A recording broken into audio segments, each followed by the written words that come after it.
Hey, have you used that app Uber Eats? No, I haven't. Man, it's pretty awesome. You know, Uber's famous for, taking over the cab industry. So it looks like now they're taking over the food delivery industry. Really?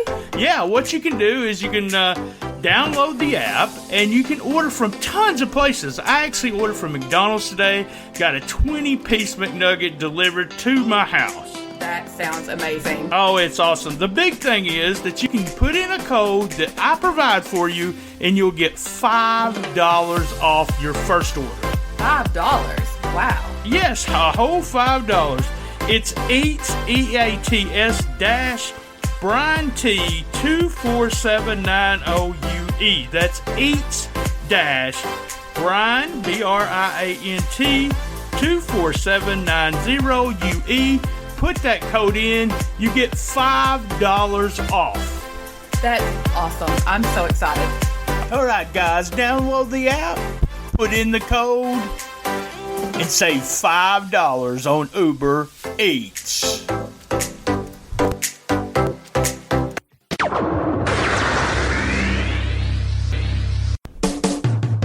Shootin The Shiznit is sponsored by spunklube.com. Spunklube is an award-winning personal lubricant that's fun. Spunklube is available in 4 varieties: hybrid, pure silicone, natural, and pink. Place your order today at spunklube.com and tell them Shootin The Shiznit sent you.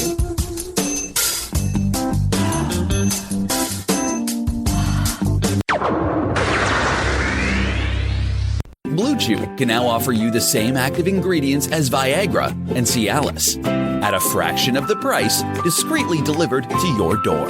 No waiting rooms, no appointments required, no embarrassing face-to-face meeting with your doctor. You're just minutes away from a heightened sex life. Use promo code STS. Get your first month free. All you have to do is pay postage and handling. Now on with the show.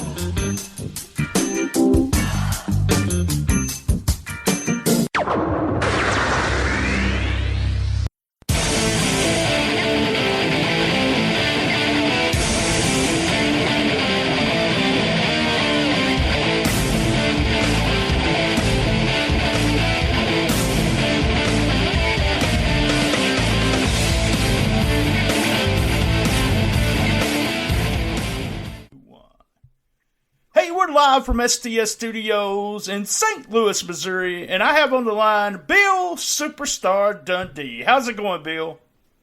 Pretty good, Ryan Tramel. How are you doing? I ain't talked to you in 20 years. I guess the last time we talked was backstage for one of Kevin's shows, probably. We got a picture taken together, and that was the first picture of all the time I've known you that we got a picture taken together.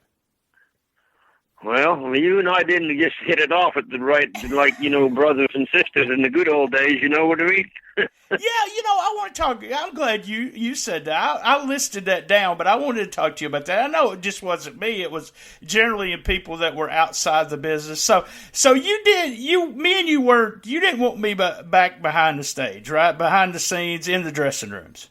Well, here's the other thing. You were Kevin's buddy, right? Well, I was Jerry's buddy for a while, then Kevin's buddy. Yeah.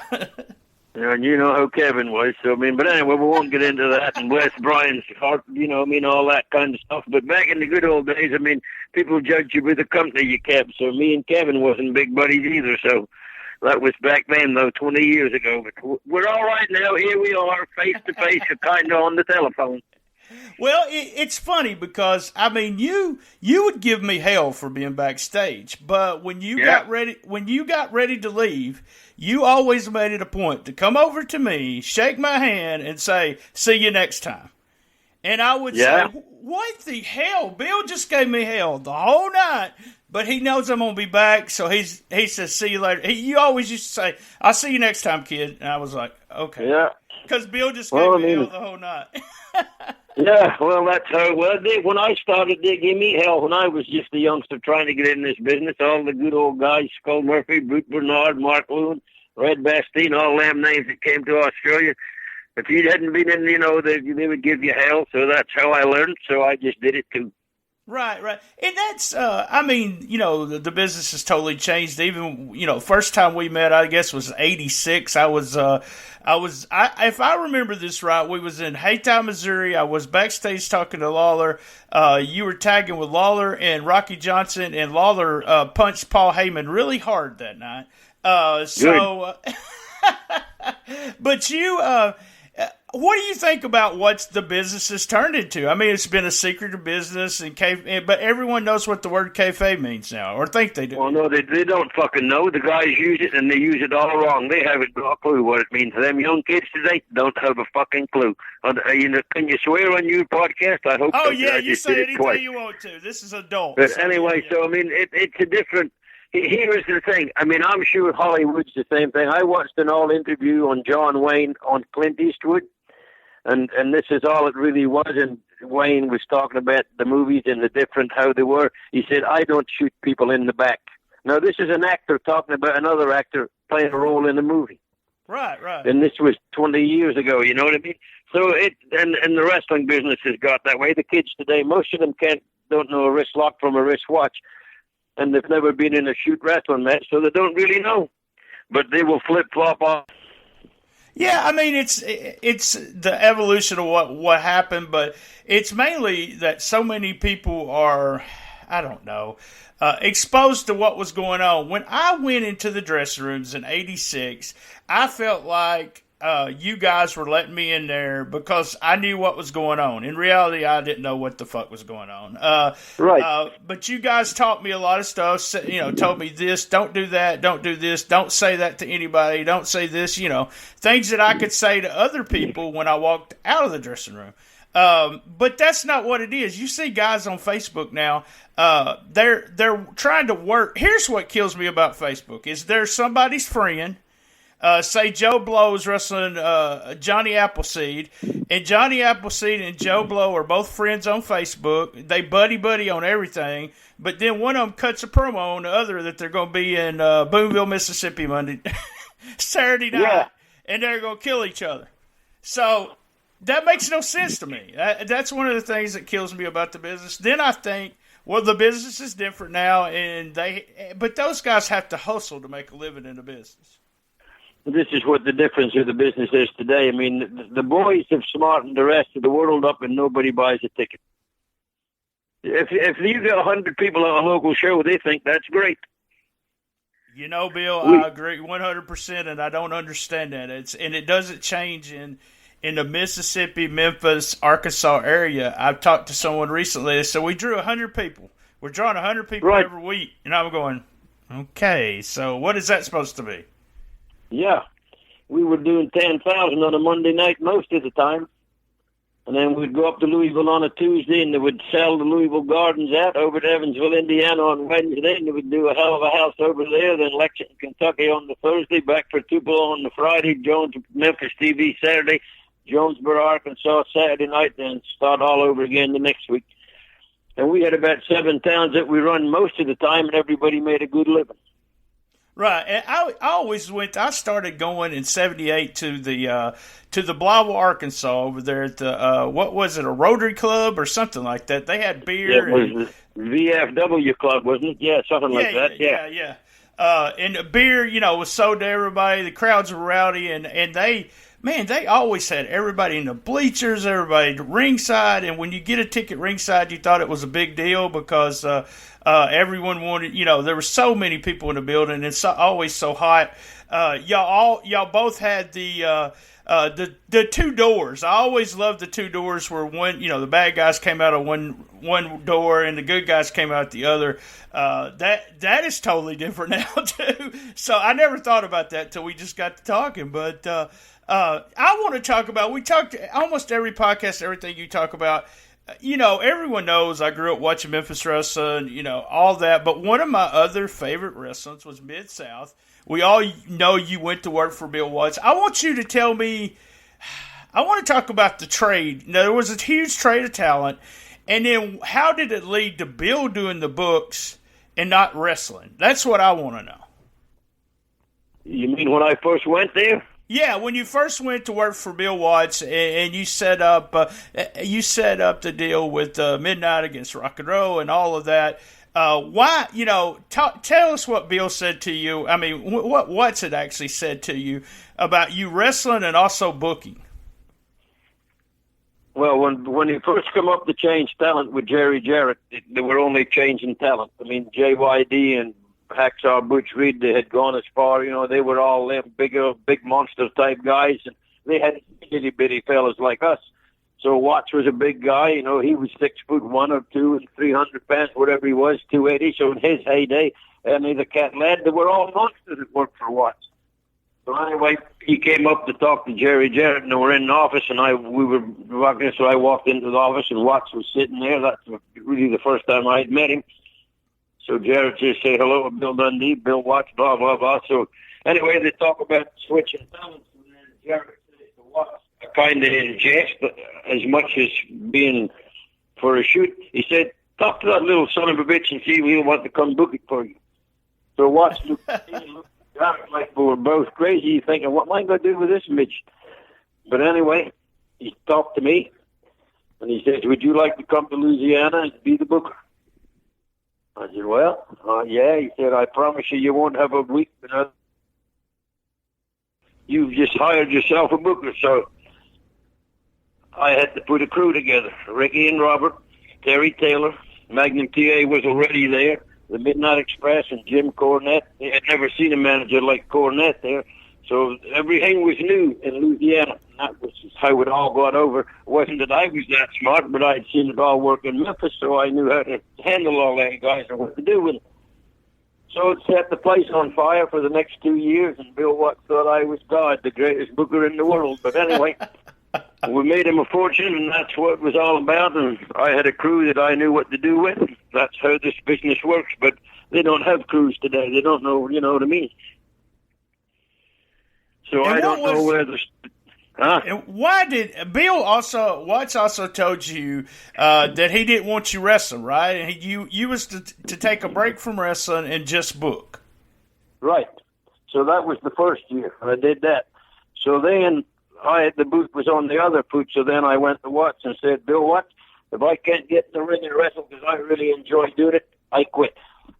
Well, he didn't want his booker leaving, so he said, well, just book yourself in underneath matches. I said, well, okay. Well, when Dutch came down here, me and him had a program in Memphis, so I started working with him in Louisiana.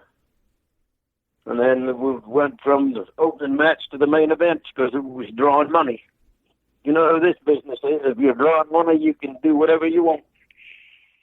Amen. And that's what you was doing as a booker. And then, I just thought... talent, yeah. Yeah, I just thought it was... When Ricky and Robert went off, they went, where the hell did they go? They left. And then we had to get somebody else. So then Bobby Fulton and Tommy Rogers came in as the Fantastics. Well, I had Terry Taylor first, but that wasn't working out. So I switched Terry for for Tommy Rogers, and the Fantastics took off. So they drew a lot of money there, too. And it's just having those two teams. Midnight Express was always, no matter who was working, Bobby being the mainstay of the whole team, one of my favorite teams. When I was managing, I just constantly watched those matches to see when the hot tag was, when they were coming out of heat, what the baby faces were doing to stay alive. Just weird stuff not weird stuff, but other people didn't know what the hell I was talking about. But I hate to watch a baby face. Ricky Morton is probably the number one baby face of all time when it comes to fighting back, always fighting back. But to me, that was just genius, sitting down and being able to look around, be objective, and say, these guys right here have a hell of a lot of talent, and we're going to put them over. Here is the secret of being a good booker. You have to have a crew that will listen to you. And their bodies and my brains was what made all that work. And it wasn't just my brains. I learned a lot of it from Jerry Jarrett and watching Memphis and all the stuff that did up here in Fargo. So the wrestling business was a formula back before it first started, from the 50s or the 40s up until the kids killed it today in the 90s. But anyway, that's another story. But we used to just good guy, bad guy, and that's how it worked. Right. right. And if you see a fight in a bar and it's a little bitty fella fighting a bigger guy, even if you don't know who they are fighting, you'll want the little guy to win. I hope that little guy kicks that guy's ass. And that's how it is in real life, and that's how it was in the wrestling business, and that's how it is in the movies. Do you Good think versus evil? You being you brought up a good point, but you being a little guy when you were heel, do you think that got you over even more because when you'd beat the big guy, it would piss everybody off? Well, I mean, when you were the heel, but I mean, I would cheat to do it. I mean, it was a different thing. I mean, if I had a stick, and in real life, if I got in a fight and I had a stick and you didn't, I'd hit you with a stick. So it was that's just how it was, and that's how life works. Yep, you're right. All right, we're going to take a quick commercial break, and we'll be right back with Superstar Bill Dundee. Yo, man! Come to Florida! We got all of the sights you be wanting to be seeing, man! You can come to SeaWorld! Free your willy, man! Come to Universal Studios! Get your Harry Potter on, man! Josh, what are you doing? It's not Jamaica, it's Florida. Well, I heard the trash can drums and I got all fired up. Well, they're called steel drums, and I tell you what, if you want to hear not steel drums, but you want to see a great family experience, go to tinyurl.com/STSUniversal right now and get reduced Universal Studio ticket prices. Right now is the best time to buy for your vacation, family, loved ones. See Universal Studios and Orlando, Florida in a new way. Go to tinyurl.com/STSUniversal. That's tinyurl.com/STSUniversal, man! Once again, it's Florida, not Jamaica. I am so sorry.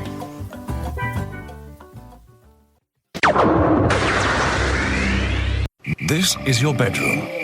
This is your bedroom with Blue Chew. Blue Chew uses the same active ingredients as in Viagra or Cialis, but now comes in chewable form. Chewable means better, cheaper, and works faster than pills. I've tried Cialis, I've tried Viagra. Blue Chew works the best. It's a fraction of the cost. Blue Chew has definitely gotten the job done. No in-person doctor visit, no waiting in line, no more awkwardness. Blue Chew allowed me to have more sexual freedom because it kicked in and worked faster. Ordering Blue Chew is an absolute no-brainer for any man. Blue Chew makes my girlfriend, want to put up with me in bed. I felt like I did when I didn't have ED. Order online to get your first month free.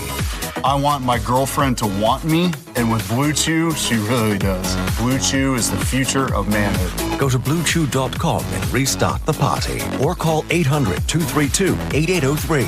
800-232-8803. That's BLUE Chew.com. Promo STS, and you get to try it for free. Wow. I hear you. Wow.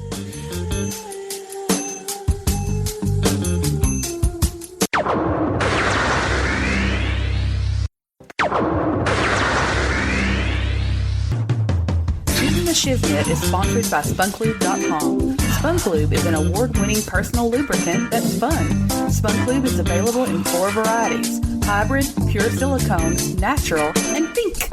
Place your order today at spunklube.com and tell them Shootin The Shiznit sent you.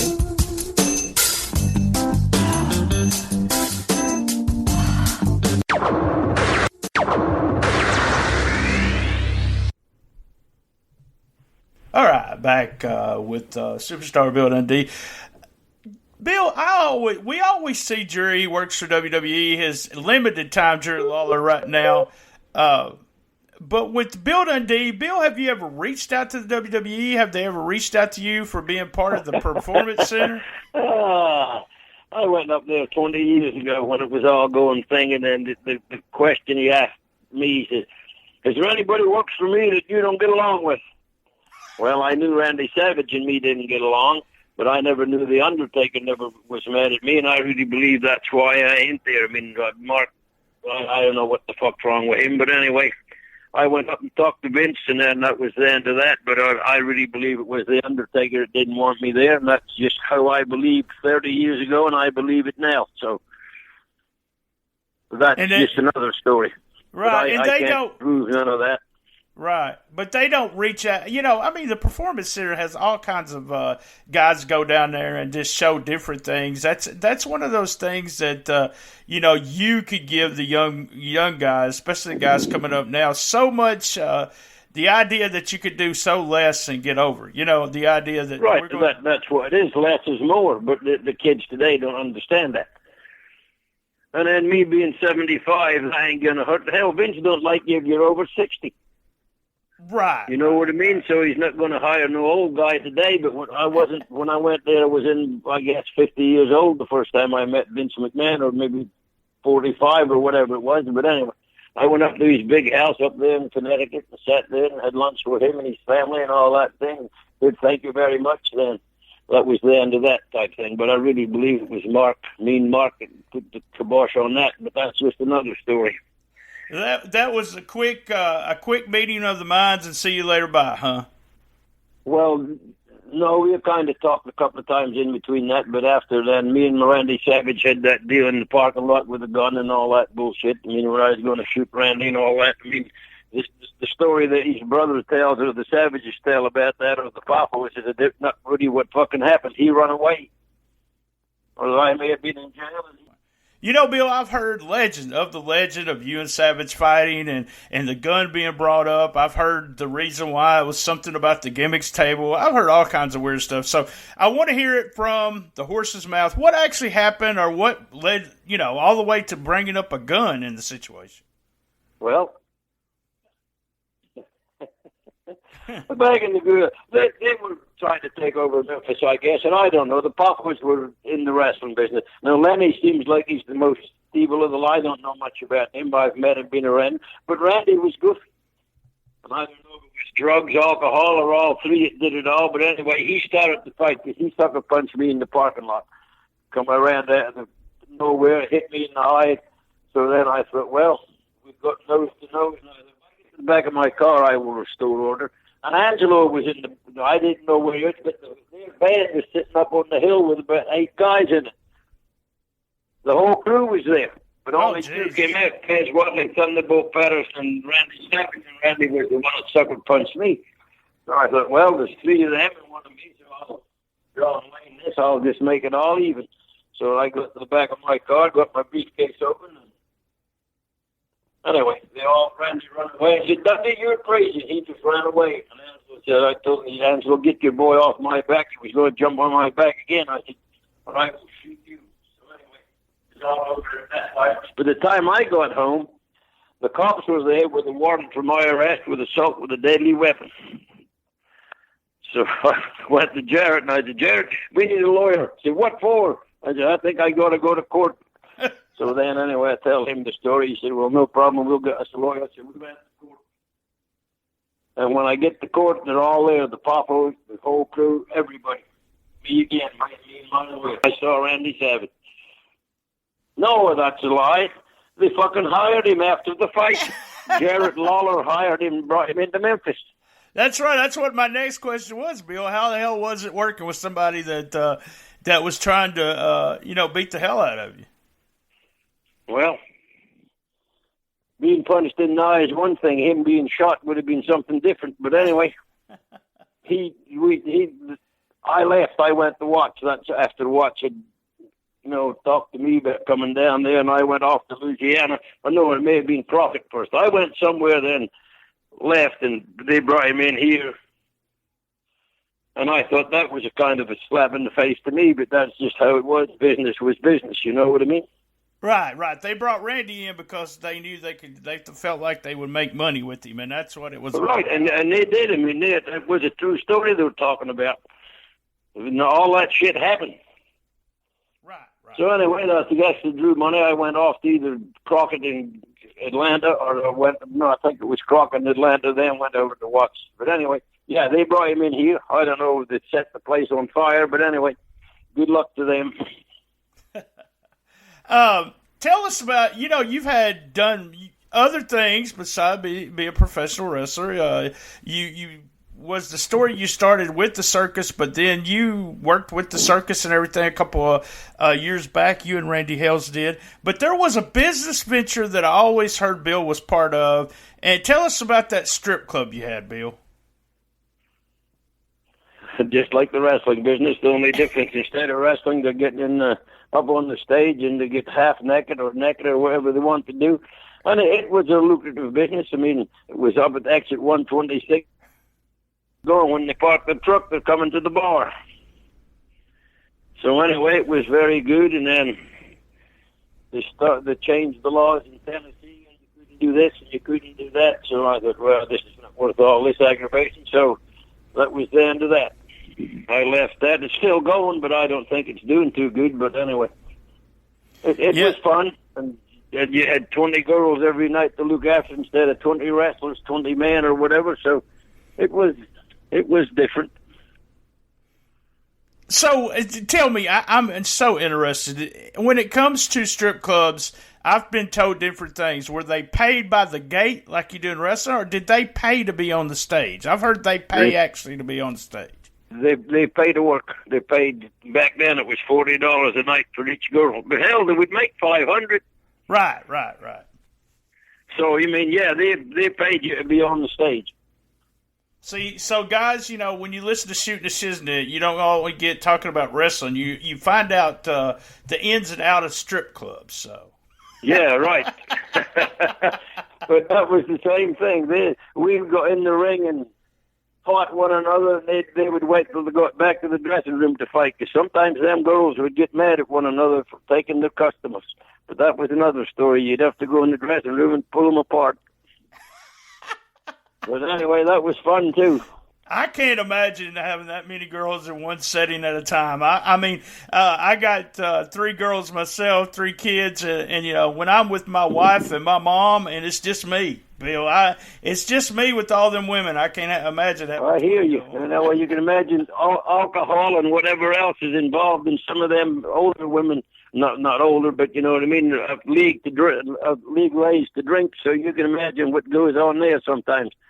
But anyway, it was fun. We made money. We made a living. That was good. And then the bad thing about life is getting old.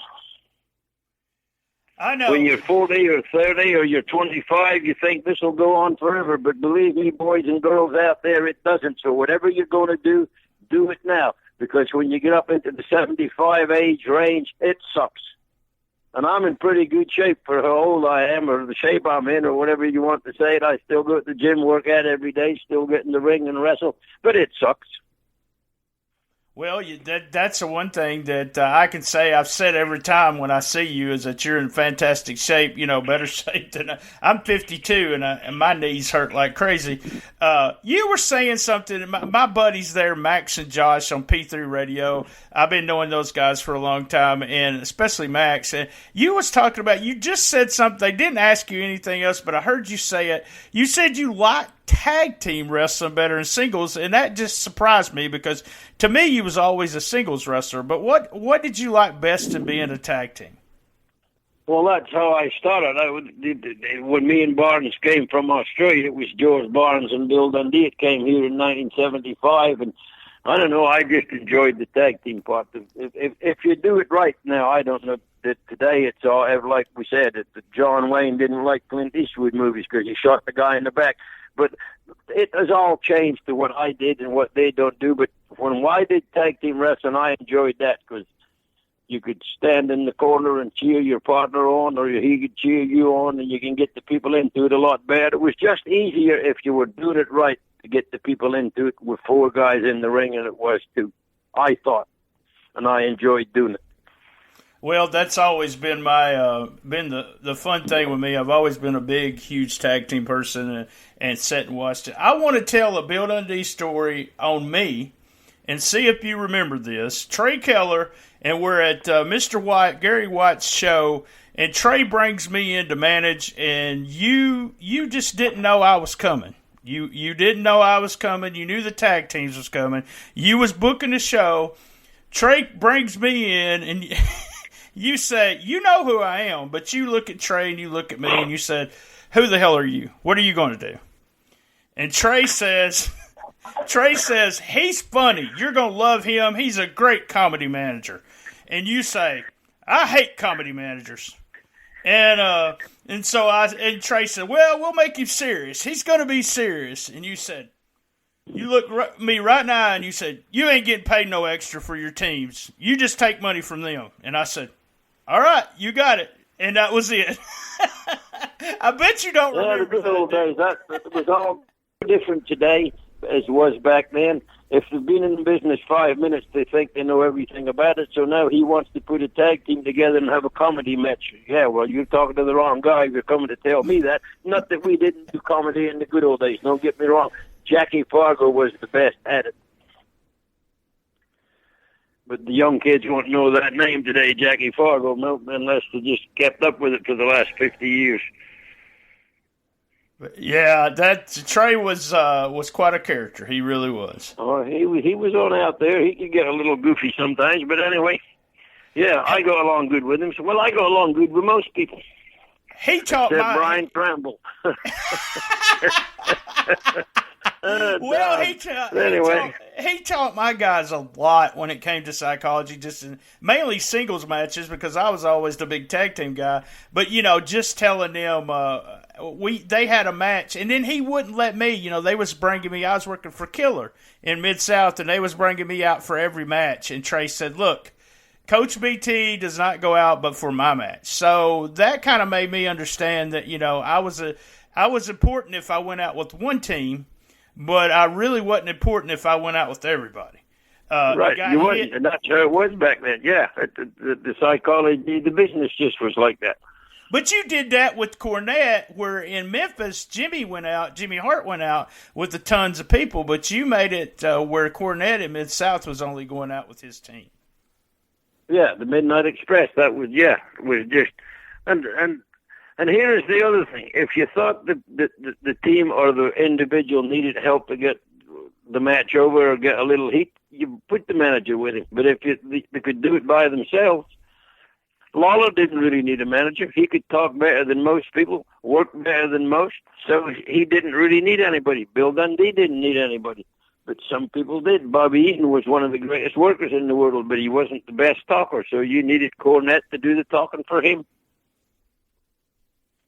Just a fantastic team. Bill, I want to thank you for coming on today. I want to thank all my listeners. We're going to be back here. First, before you leave, I almost did my catchphrase before letting you put your shit over. So tell me all the stuff that where we can reach Bill Dundee, what we can get from you, Bill. All right, let me get back to my office here. I was sitting up the front of the house drinking coffee, so I will wander back here and see if I have my phone number wrote down so I can give it to people if they want to get in touch with me to book me or buy a DVD or do anything that I do. So my phone number is 901-356-0387. 901-356-0387. That's me. That's my office phone. So if you call that and you want to buy anything, or book me, or do whatever, or just want to say hello, call that number and I will answer it.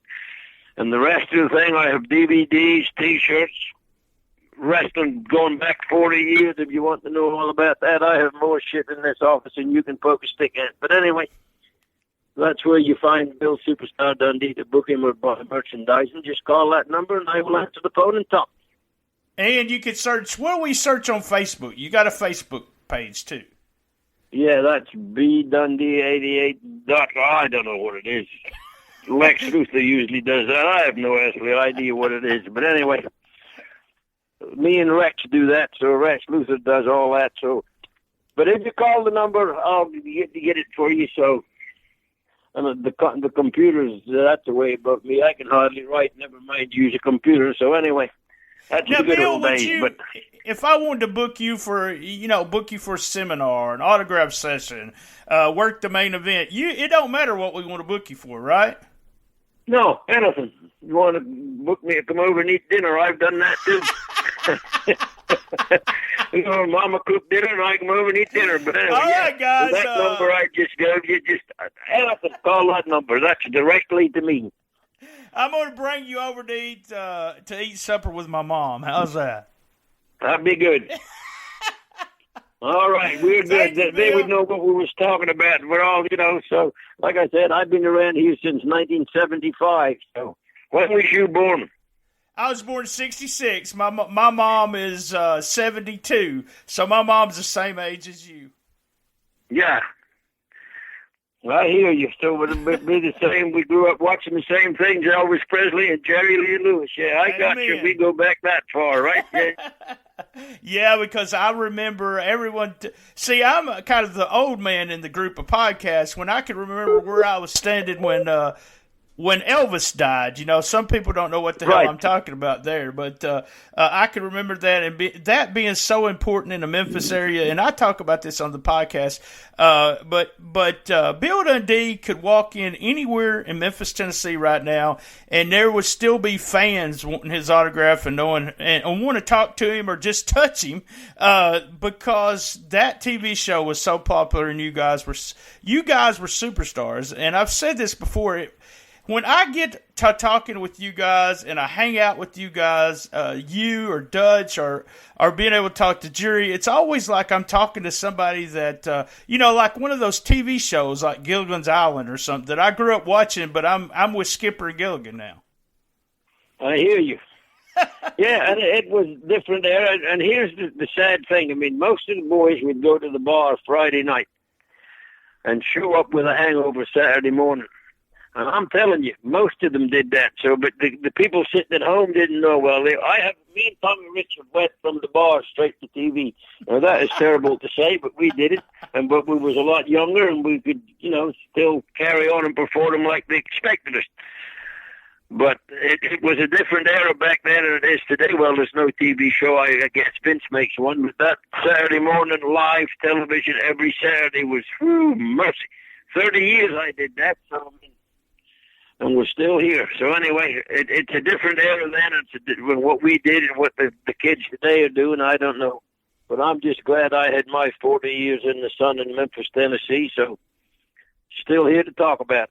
Amen. That's what I'm glad you guys are still around, because this business sometimes eats somebody up and throws them out, and you don't hear from them or know where they're at. So hey guys, I want to thank you again for listening. Thanks Bill for coming on. We're gonna be here same bad time, same bad channel on the best little wrestling podcast in the business. Be there! And as you know, I love my mama. Hey, thanks, Bill. I appreciate it. All right, Brian Tramel, I appreciate you having me on. So you want to do it again sometime, just call that number, 901-356-0387, and you will find the superstar. Hey, man, it was a pleasure. It was fun. I appreciate you telling people you didn't like me. I love that. So. Well, I mean, I never go along with the young Lawler. Graphic design is very important. Your logo is the first image potential customers see. What kind of impression would you want to make today? Need a podcast logo or a t-shirt design? KT does art. Her name has become synonymous with quality and professionalism in the graphic design community. He specializes in graphic design, painting, and more. She provides affordable commissions and professional quality with a timely delivery. Contact KT via email at kt_doesart@yahoo.com. Check out her Instagram at instagram.com/kt_doesart. Hey, that was another great episode of Shootin The Shiznit. Thank you for listening. We're always looking for contestants for Who Wants to Be the Best Shiznitter Ever. Do you want a Shootin The Shiznit t-shirt? We'll go to wehavemerch.com, wehavemerch.com. Shirts start at only $12.99 and sizes up to 6XL. A big shout out to our sponsor this month. We do appreciate it. You can also go to patreon.com/shootintheshiznit, and for only $1 you'll get the special feed every month where you get episodes commercial free. And also, all the bloopers are in there. Yeah, that's right, all the bloopers. A special thanks to Bob McGee at Pro Wrestlers Between the Sheets. That's www.pwbts.com. Gene Jackson at localsthelegends.com. And Sean Garmer at Wrestling to Max website, and that's w2mnet.com. You can follow me, Brian Tramel, at Comic Book Mark BT. catch us on Instagram at BT Shootin The Shiznit. That's right. And remember, we have a Facebook site, a actual Shootin The Shiznit Facebook site. We have the Cool Kids Wrestling and MMA Talk Facebook group. If you act a fool on there, we'll kick you out. You can listen to all the archives at www.stspod.club. You can listen to us on iTunes, Stitcher, Player FM, Podcast Addict, Spreakers, and we are also on Spotify. Hey, a big podcast roll call. Our buddies Suplex and Limits, Creative Control, Keeping It 100, Max and Josh over at P3 Radio, and non-wrestling podcasts. We got Who's Right Podcast, Po Boys Podcast, and a new one added this month. Well, 2 new ones, Man Brain Podcast and Unbelievably Stupid Podcast. That's right. I'm Brian Tramel. Keep your feet on the ground and keep reaching for the stars.